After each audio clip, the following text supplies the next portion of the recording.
Okay, तो बढ़ते हैं अगले क्वेश्चन की तरफ। और अगला क्वेश्चन हमारा है, जैसा कि आप यहाँ देख सकते हो, उसमें दिया हुआ है अल्फ़ा का वैल्यू 2/3, बीटा का वैल्यू -1/4। इसके पहले क्या था, अल्फ़ा प्लस बीटा का वैल्यू दिया जा रहा था, या अल्फ़ा बीटा यानी दोनों के जो प्रोडक्ट हैं उनका वैल्यू दिया जा रहा था।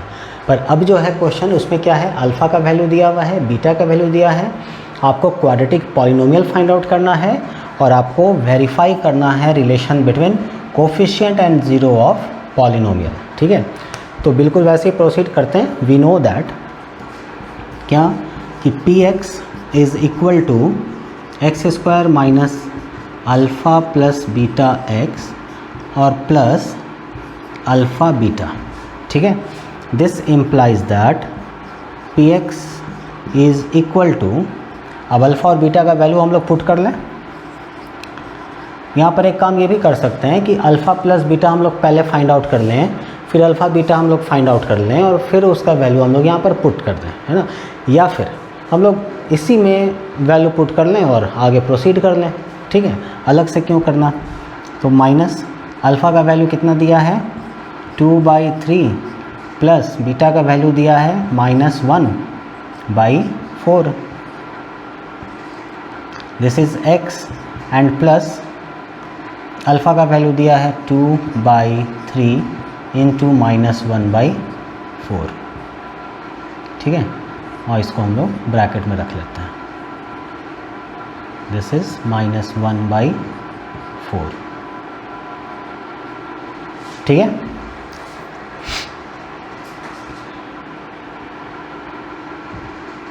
This is -1/4।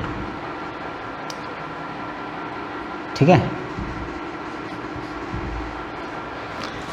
Now this is equal to x² minus 3 4 जा 12, 4 2 जा 8 प्लस माइनस माइनस 4 3 जा 12, 3 1 जा 3 x प्लस इंटू है तो प्लस माइनस माइनस 2 1 जा 2, सो -2 डिवाइडेड बाई 3 4 जा 12। चाहते तो इसको हम लोग 2 2 जा 4 काट भी सकते थे, है ना। 2 2 जा 4 काट भी सकते थे, 3 2 जा 6 यहाँ यहाँ डिनोमिनेटर हो जाता। लेकिन फिर देखो 12 और 6 हो जाता, इसका हम लोग को एलसीएम 12 लेते, तो उससे बेटर है 12 और 12 आ ही रहा था, इसलिए हमने इसे काटा नहीं, इसको एज सच ही रहने दिया है ताकि कैलकुलेशन हमारा आसान हो जाए। ठीक है, this is equal to x² minus 8 minus 3 is 5/12x plus minus minus यहाँ ब्रैकेट में ले लो प्लस माइनस माइनस 2/12, है ना। So this is equal to, आप चाहो तो इज़ इक्वल टू 0 करके भी बना सकते हो और चाहो तो बिना वो करके भी आप एज सच बना सकते हो। एलसीएम ले लेंगे, 12 आ जाएगा एलसीएम, 12 1 जो 12 हो जाएगा, मतलब ये 12x² हो जाएगा, -5 हो जाएगा, x -2 हो जाएगा, डिवाइडेड बाई 12 हो जाएगा, इज इक्वल टू 0 हो जाएगा, 12 0 जा 0 हो जाएगा, यानी ये जो है हमारा पॉलिनोमियल आ जाएगा। ठीक है, तो इस तरह से हम लोगों ने डायरेक्ट भी बना लिया, कोई प्रॉब्लम नहीं। तो हमारे पास आ चुका है हमारा क्वाड्रेटिक पॉलिनोमियल, और अब हम लोगों को वेरीफाई करना है क्या, relation between coefficient and zero of polynomial. ठीक है, तो यहाँ पर हम लोग अगर देखें, है ना, कि नाउ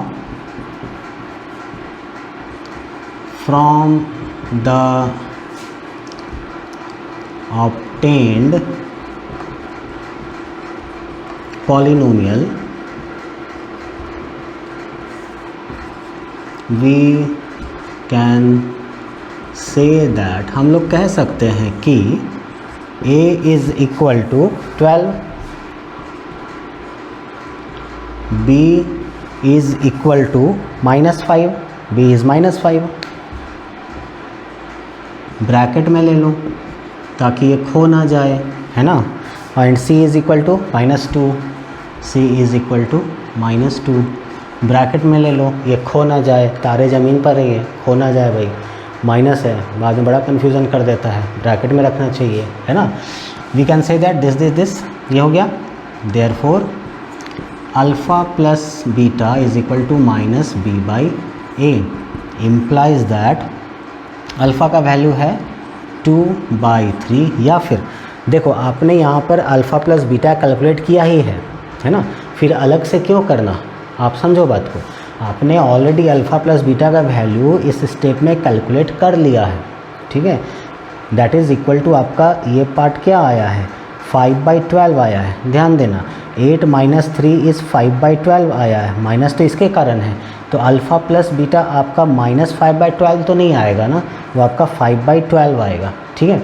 तो अल्फ़ा प्लस बीटा हम लोग डायरेक्ट यहाँ लिख सकते हैं क्या, 5/12,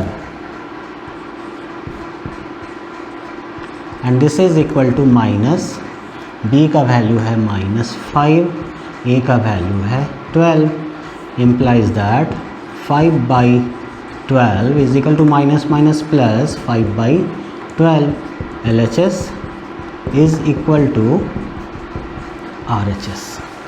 एक तो वेरीफाई हो गया। Also alpha beta is equal to C/A। Alpha beta का भी वैल्यू देखो आपने फाइंड आउट कर रखा है यहाँ पर, ठीक है। This is -2/12।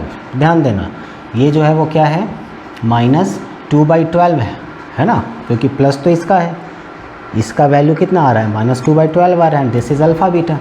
तो ये हम लोग यहाँ लिख सकते हैं -2/12 इज़ इक्वल टू, सी का वैल्यू कितना है बच्चों, -2, ए का वैल्यू कितना है 12, लो भाई 2/12 कह दो, या इसको काट के 1/6 कह दो, दोनों बात बराबर है। This implies that -1/6 is equal to -1/6, LHS is equal to RHS, hence verified. ये वेरीफाई हो गया। एंड लास्ट में क्या लिखोगे, also required polynomial, required quadratic polynomial is this, required quadratic polynomial is this, है ना, वो आपको लिखना है। मैं लिख ही देता हूँ, फिर आप लिखोगे नहीं, फिर बोलोगे सर आपने लिखा ही नहीं था। Also required required quadratic polynomial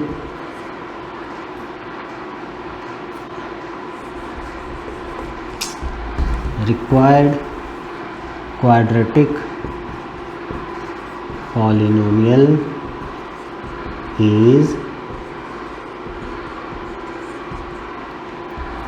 is 12x square minus 5x minus 2।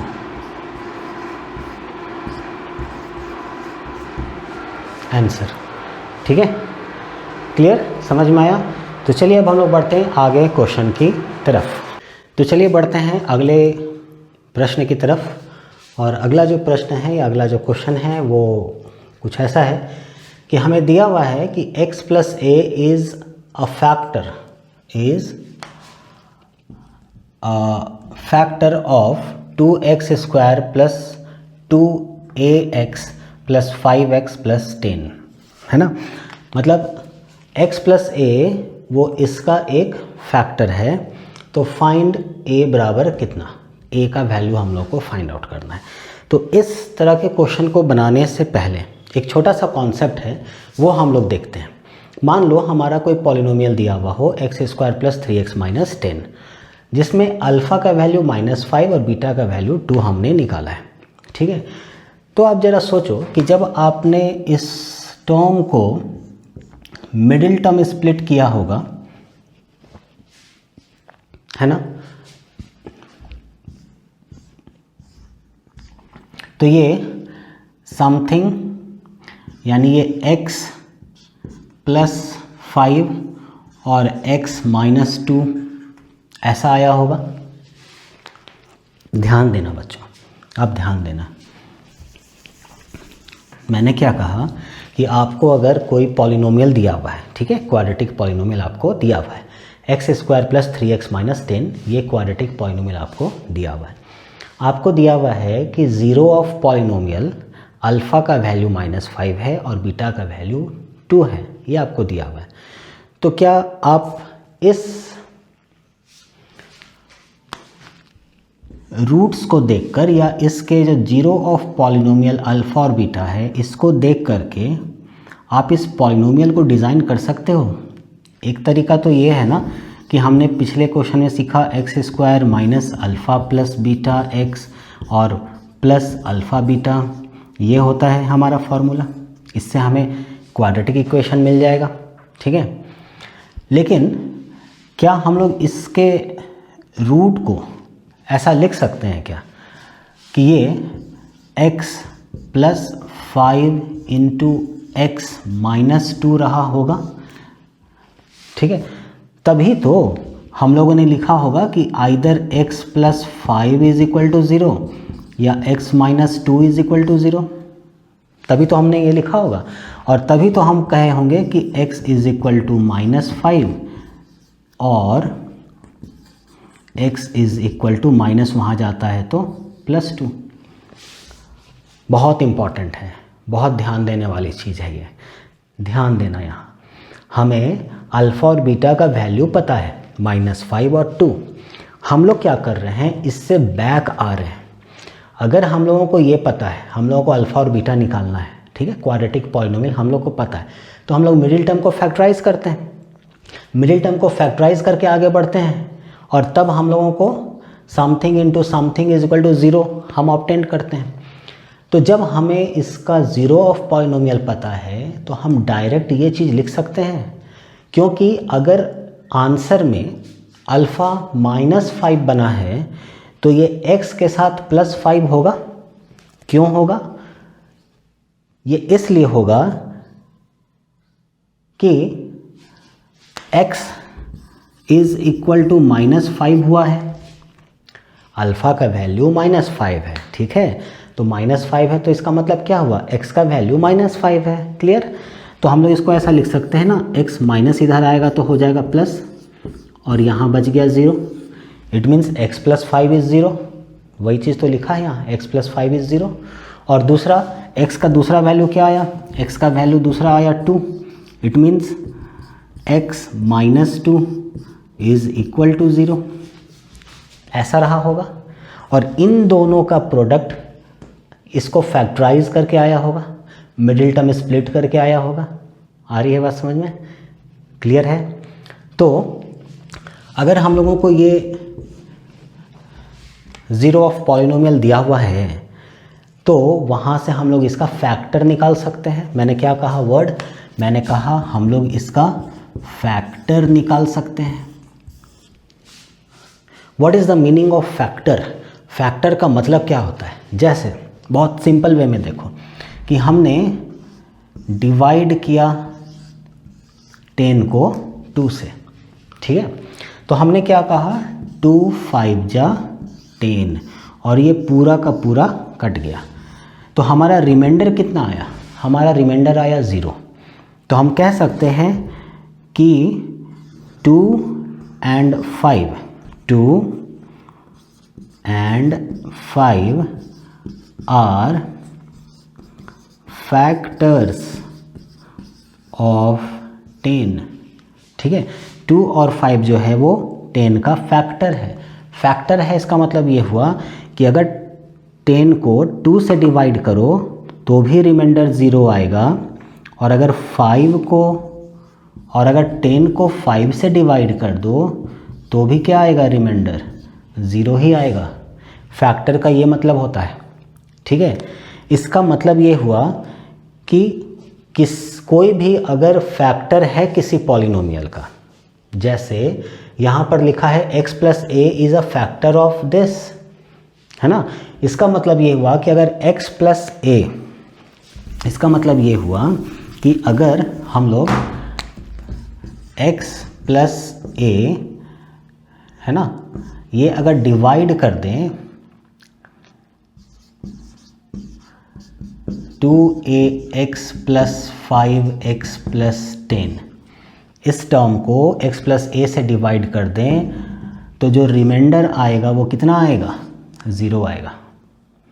यानी फाइनली इसको डिवाइड करने के बाद ये चीज़ें क्या आएंगी, यहाँ नीचे में 0 आ जाएगा। ठीक है, ये बात समझ में आ रहा है। इसका मतलब ये हुआ कि जैसे x plus 5 into x minus 2, ये इसका एक फैक्टर बना। क्यों फैक्टर बना, क्योंकि ये हम लोग zero of polynomial find out करने के टर्म्स पे x plus 5 equal to 0, x minus 2 equal to 0, और तब हम लोग x is equal to -5, x is equal to 2, alpha और बीटा निकालें। अल्फ़ा और बीटा क्या है, जीरो ऑफ पॉलिनोमियल है। जीरो ऑफ पॉलिनोमियल का मतलब ये हुआ कि ये अल्फ़ा का जो वैल्यू आया या ये बीटा का जो वैल्यू आया, अगर इसको हम लोग x के जगह पे रख दें तो ये पूरा टर्म क्या हो जाएगा, 0 हो जाएगा। तो हम लोग बोल सकते हैं ना कि x plus 5 is a factor of this and similarly x minus 2 is a factor of this, क्योंकि ये भी इसका फैक्टर है, ये भी इसका फैक्टर है, ऐसा हम लोग बोल सकते हैं।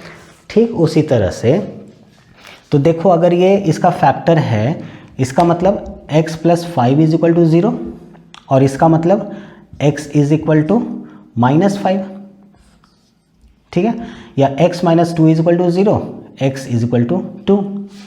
ठीक, और यहाँ से हमको ये भी पता चल रहा है कि अगर x इज इक्वल टू -5 या x इज इक्वल टू 2 आ रहा है, तो अगर इसके वैल्यू को हम इसमें पुट कर देंगे तो ये पूरा टर्म क्या आ जाएगा, 0 आ जाएगा। क्यों, क्योंकि ये इसका फैक्टर है। आई बात समझ में। अब इसी कॉन्सेप्ट को हम लोग यहाँ पर अप्लाई करेंगे। ठीक है, तो बातें थोड़ी सी लंबी हो गई है ना इस फैक्टर को समझाने के लिए, क्योंकि अगर फैक्टर समझ में नहीं आएगा तो फिर क्वेश्चन को रटने से क्या फ़ायदा है कि नहीं। चलो, तो दिया हुआ क्या है, अब हम लोग सॉल्यूशन बनाते हैं। तो दिया हुआ क्या है कि since x plus a is a factor of polynomial, this polynomial which is a quadratic polynomial, इसका एक फैक्टर है। this implies that x plus a is equal to 0 implies that x is equal to minus a। आ रही है बात समझ में।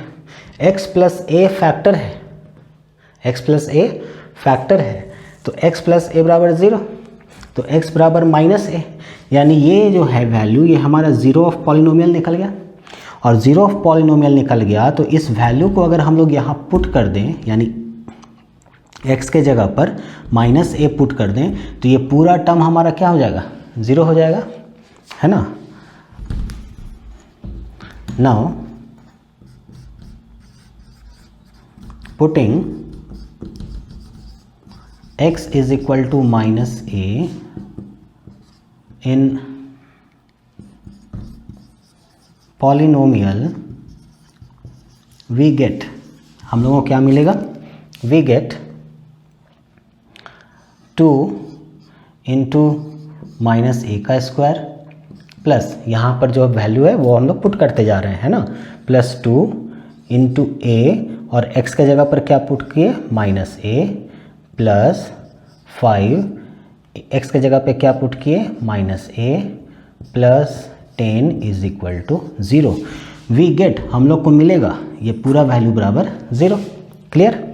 This implies that, अब हम लोग इसको सॉल्व करते हैं तो क्या हो जाएगा, 2 माइनस माइनस प्लस, देखो स्क्वायर है ना, तो माइनस माइनस प्लस है ना, minus a into minus a, तो minus a into minus a, तो माइनस माइनस प्लस, और a into a is a square, so 2a square plus minus, जोर से बोलो, minus plus minus minus, good, 2a square plus minus, good, minus 5a and plus 10 is equal to 0। ये plus 2a square, ये minus 2a square, दोनों ख़त्म हो जाएगा, implies that minus 5a plus 10 is equal to 0. This implies that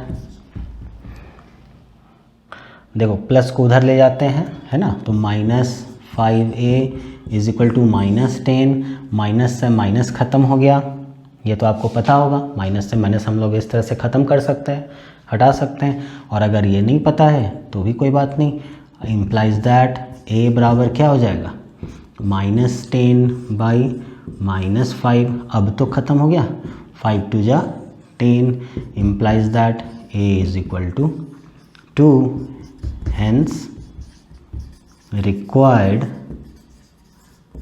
value of a is equal to 2 answer. Clear है, समझ में आया आपको? तो मेन चीज़ इसमें था जानने का कि x + a हमारा फैक्टर दिया हुआ है इसके लिए। तो अगर x + a हमारा फैक्टर है, इसका मतलब ये हो जाता है कि x + a बराबर 0 हो जाएगा, है ना, और x बराबर -a हो जाएगा। अब x का वैल्यू अगर -a हम लोग इस इक्वेशन में, इस पॉलिनोमियल में पुट कर दें, बैठा दें, ठीक है, जहाँ जहाँ x है वहाँ वहाँ हम लोग -a बैठा दें, तो ये पूरा टर्म हमारा क्या हो जाएगा, 0 हो जाएगा। क्यों 0 हो जाएगा? क्योंकि ये हमारा फैक्टर था, ये हमारा फैक्टर था। फैक्टर का मतलब ही होता है कि उसको जब हम लोग डिवाइड करते हैं तो पूरा टर्म हमारा 0 हो जाता है, ठीक है। तो ये है आंसर, क्या आ गया हमारा, a निकालना था, a बराबर -2 आ गया। क्लियर है? तो चलिए बढ़ते हैं हम लोग अब अगले प्रश्न की तरफ। तो देखिए अगला प्रश्न जो है वो कुछ ऐसा है कि अल्फ़ा का वैल्यू दिया हुआ है 2/3 और बीटा का वैल्यू जो है वो दिया हुआ है -3, है ना। ऊपर जो क्वेश्चन है उसमें आप देख सकते हैं कि अल्फ़ा का वैल्यू 2/3 दिया है, बीटा का वैल्यू -3 दिया है, और जो क्वाड्रेटिक पॉलिनोमियल है वो हमारा ax² + 7x + b दिया हुआ है, ठीक है। जहाँ पर हमें a का वैल्यू पता नहीं है और b का वैल्यू पता नहीं है, both the terms are unknown, ये हमें पता नहीं है, ठीक है। देन हमें फाइंड क्या करना है, a बराबर व्हाट एंड b बराबर व्हाट, a और b का वैल्यू हमें फाइंड आउट करना है, ठीक है। तो देखो बच्चों, इस तरह के क्वेश्चन को हम लोग कैसे सॉल्व करते हैं, ठीक। तो हम लोगों को पता है ना, क्या कि अल्फ़ा 2/3 है, बीटा -3 है, राइट। अब ये ज़रा सोचो कि अल्फ़ा और बीटा क्या है, अल्फ़ा और बीटा इस दिए हुए क्वाड्रेटिक पॉलिनोमियल का ज़ीरो ऑफ पॉलिनोमियल है ना, यानी उसके ज़ीरोज़ हैं। और ज़ीरोज़ का मतलब ये होता है कि इस वैल्यू को अगर x के जगह पर हम लोग पुट कर दें, मतलब putting the value of alpha in place of x, तो ये पूरा का पूरा वैल्यू हमारा क्या हो जाएगा, 0 हो जाएगा। उसी तरह से जो बीटा है ये भी हमारा 0 ऑफ पॉलिनोमियल है, 0 ऑफ क्वाड्रेटिक पॉलिनोमियल है। तो 0 ऑफ क्वाड्रेटिक पॉलिनोमियल का मतलब यही होता है कि अगर उस वैल्यू को हम लोग इस पॉलिनोमियल में, क्वाड्रेटिक पॉलिनोमियल में पुट कर दें, मतलब x के वैल्यू में पुट कर दें, ठीक है, तो वो पूरा का पूरा टर्म हमारा क्या हो जाएगा, 0 हो जाएगा, ठीक है। तो इसी कॉन्सेप्ट को दिमाग में लेते हुए हम लोग आगे बढ़ेंगे, ठीक है। तो since alpha and beta are zeros of given quadratic polynomial, therefore इसलिए, है ना,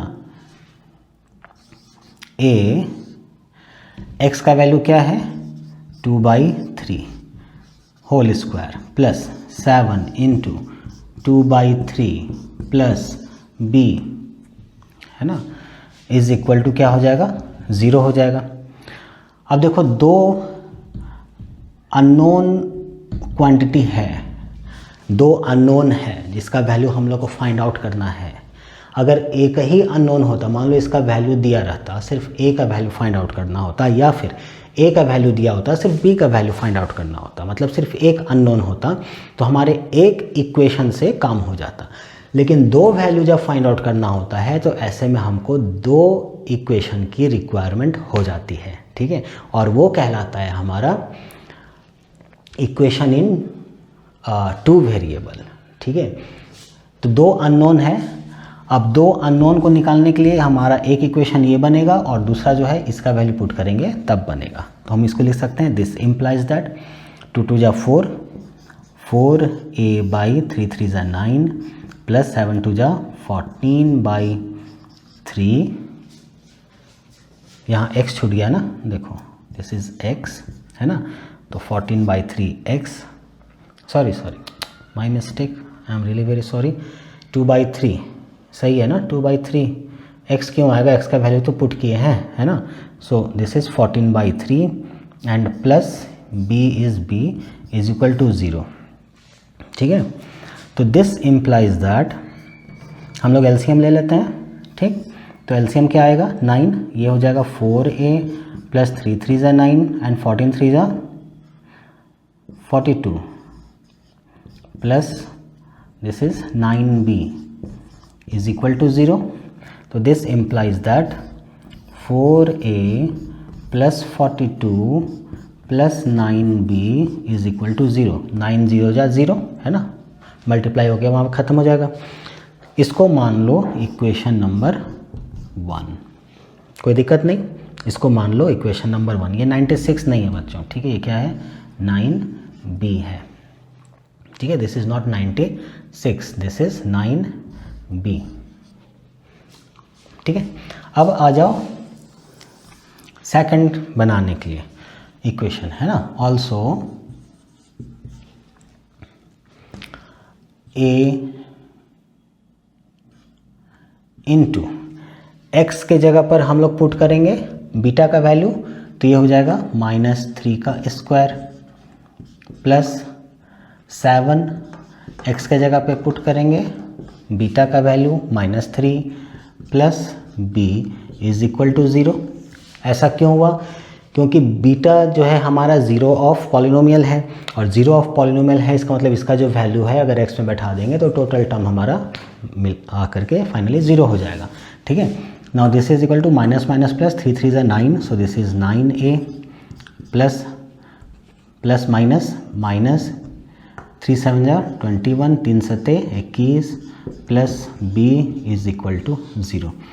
दिस इम्प्लाइज दैट, ठीक है, b का वैल्यू यहाँ से निकाल लो, ठीक है, आप चाहो तो a का भी वैल्यू निकाल सकते हो, आप चाहो तो b का वैल्यू निकाल सकते हो। इसके डिटेल जो है वो हम लोग नेक्स्ट जो चैप्टर है उसमें पढ़ेंगे, लीनियर इक्वेशन इन 2 वेरिएबल के इक्वेशन को कैसे सॉल्व करते हैं। देखो ये भी लीनियर इक्वेशन ही है, जो भी पावर है हाईएस्ट पावर वो 1 है, इसका भी पावर 1 ही है ना, तो ये लीनियर इक्वेशन हो गया। 2 वेरिएबल है a एंड b, यहाँ भी देखो वही a है वही b है ना, तो this is linear equation 2 variable. इसको सॉल्व करने का डिफरेंट जो टेक्निक है, डिफरेंट जो मेथड है वो हम लोग अगले चैप्टर में पढ़ेंगे, that is linear equation in 2 variable. पर एक छोटा सा उसका एक पार्ट यहाँ हम लोग सॉल्व करते हैं, ठीक है। तो यहाँ पर हम लोग क्या करते हैं, b का वैल्यू निकाल लेते हैं, तो b इज इक्वल टू 9 उधर जाएगा तो -9a और माइनस उधर गया तो +21, अरेंज करके लिख सकते हैं इसको 21 minus 9a। now put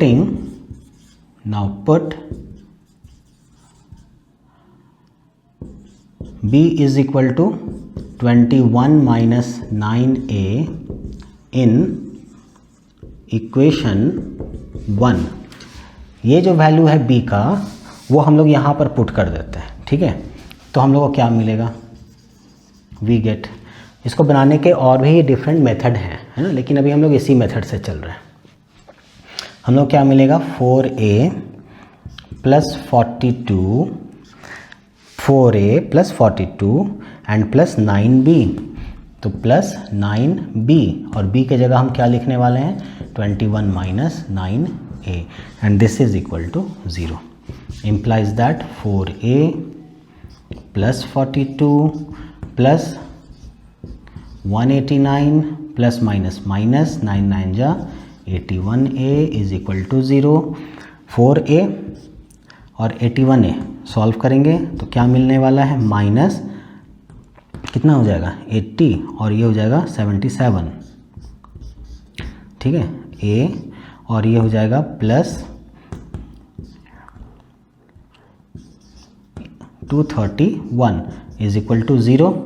this implies that, direct कर लेते हैं, है ना, a is equal to plus वहाँ जाएगा तो माइनस 231 डिवाइडेड बाई, इंटू में है यहाँ आएगा तो डिवाइड 77, कट गया, 11 से जाता है क्या, 11 7 जा और 11 2 जा, 11 1 जा और 7 3 जा, ठीक है, यानी a बराबर आ गया 3।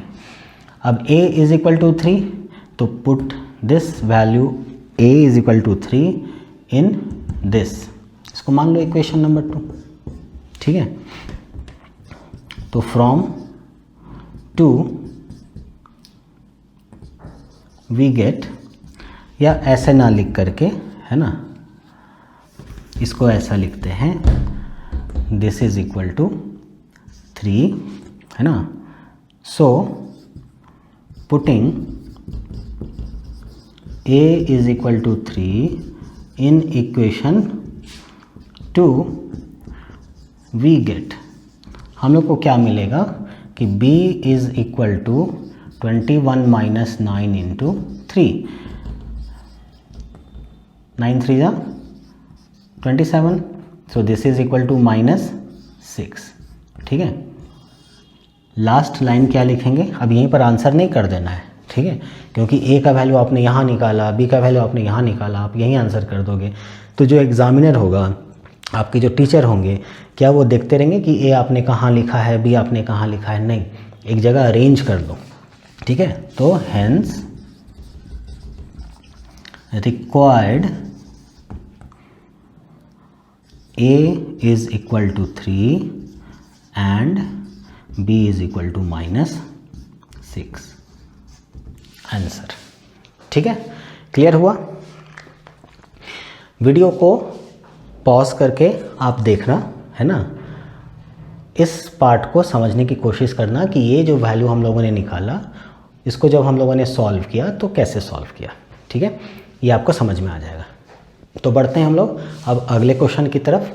तो चलिए आते हैं अगले क्वेश्चन की तरफ, और अगला क्वेश्चन हमारा कह रहा है क्या कि अगले क्वेश्चन में हमें दिया हुआ है quadratic polynomial is x square minus 8x plus k. So this k is unknown and we have to find the value of k, यानी हम लोगों को k का वैल्यू फाइंड आउट करना है। दूसरी चीज़ क्या है दी हुई कि the sum of square of zero of this quadratic polynomial is 40, है ना, आप देख सकते हो ऊपर कि the sum of square of zero of quadratic polynomial, है ना।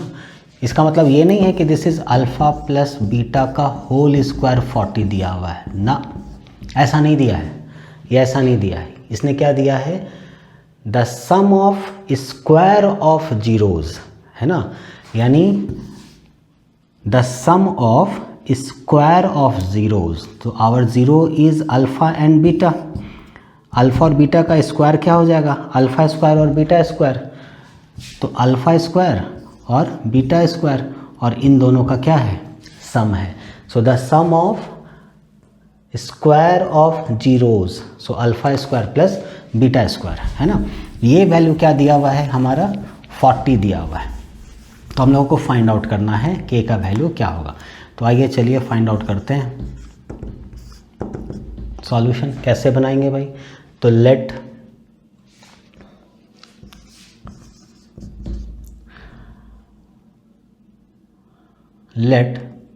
Given quadratic polynomial be px, तरीका है लिखने का, ठीक है, उस तरीके को फॉलो करते हैं। और क्या है, दिया हुआ जो क्वाड्रेटिक पॉलिनोमियल है मान लेते हैं कि वो px है ना। देयरफॉर px बराबर x square minus 8x plus के है, भाई जो दिया हुआ है उसी को लिखने का एक तरीका है, हमने लिख दिया। Therefore a is equal to 1, therefore a is equal to 1, या फिर आप ऐसा ना करके थोड़ा और अगर सजा के लिखना चाहो तो आप ये लिख सकते हो कि let the given quadric polynomial be p x, therefore p x is equal to this, है ना, एंड कंपेयरिंग पी एक्स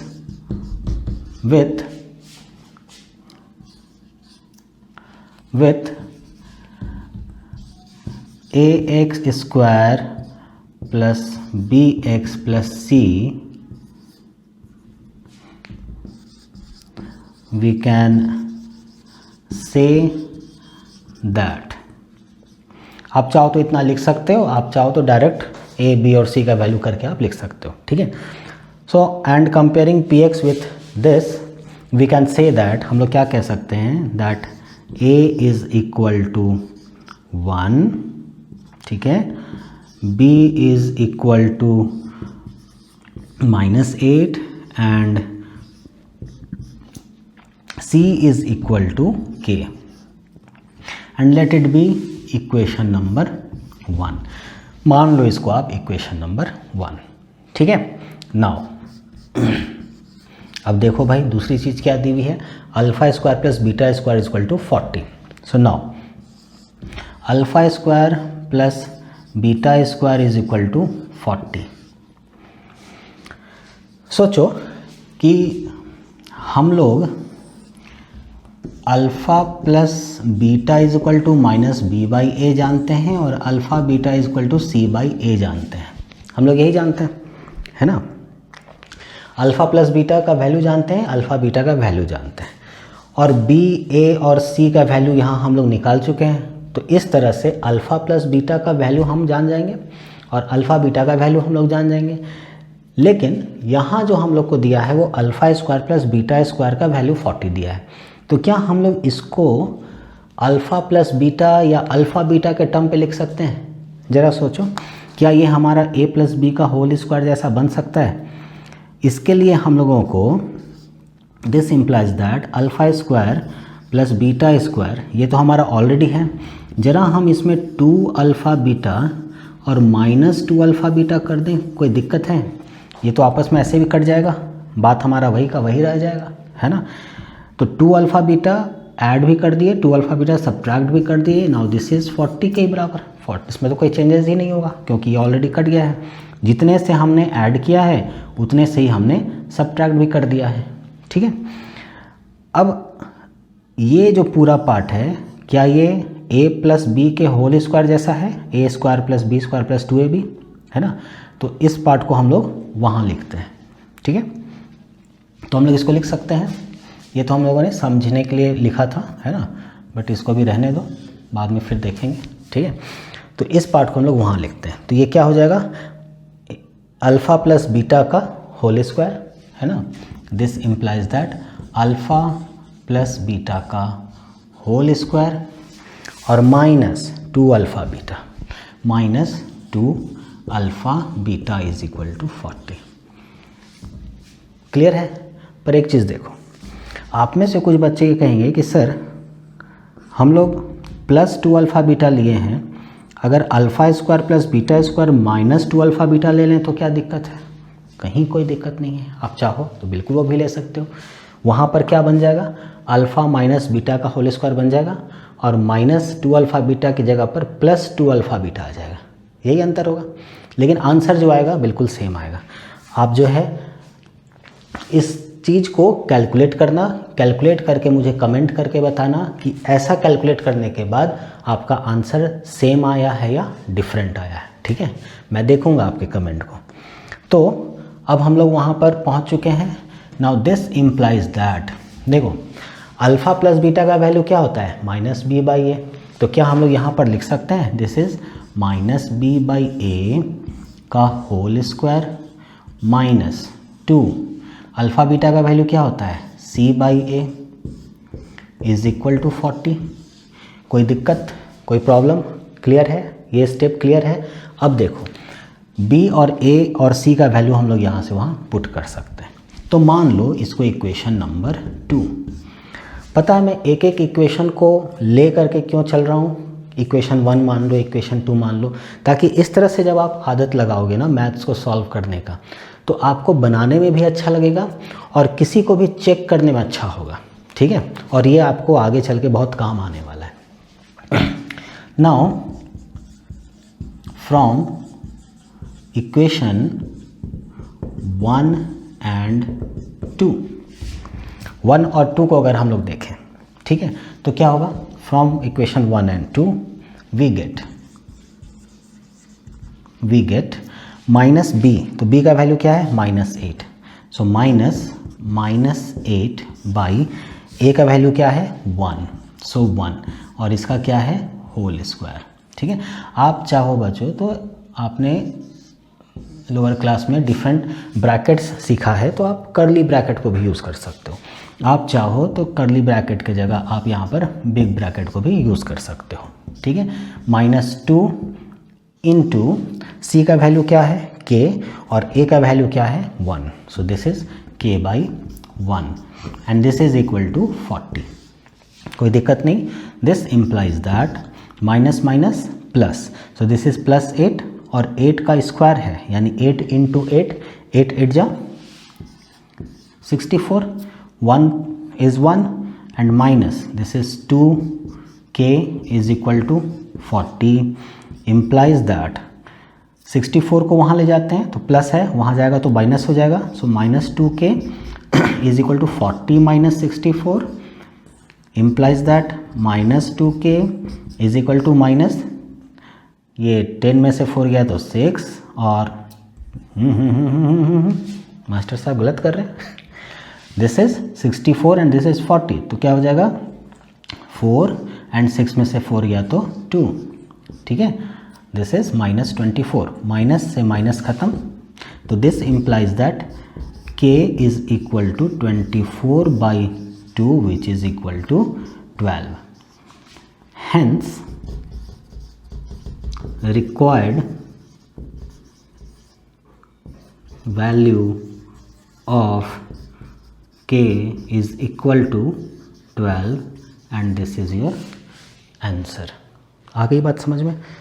तो देखो कहाँ हमें alpha square plus beta square का वैल्यू दिया था और कहाँ हमने alpha square plus beta square को a प्लस बी के होल स्क्वायर में लाने के लिए या a माइनस बी के होल स्क्वायर में लाने के लिए हमने इसमें कुछ एडिशनल चीज़ ऐड भी की और सब्ट्रैक्ट भी कर दिया। और इस तरह से जब हमारे पास वैल्यू आया तो उस वैल्यू में हमें अल्फ़ा प्लस बीटा का टर्म मिल गया और अल्फ़ा बीटा का टर्म मिल गया। अब अल्फ़ा प्लस बीटा हम जानते हैं -b/a होता है और अल्फ़ा बीटा भी हम लोग जानते हैं c/a होता है, और a, b और c का वैल्यू हम लोगों ने इस दिए हुए क्वाड्रेटिक पॉलिनोमियल से फाइंड आउट कर लिया और तब सारे वैल्यूज़ को पुट करने के बाद हमें एक अननोन टर्म जो है उस अननोन टर्म का वैल्यू हमने फाइनली फाइंड आउट कर लिया।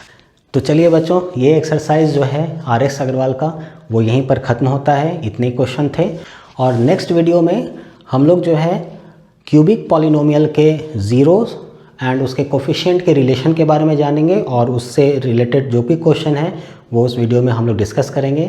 तब तक पढ़ाई करते रहिए। All the very best. भाग मत कर प्रयास भाग मत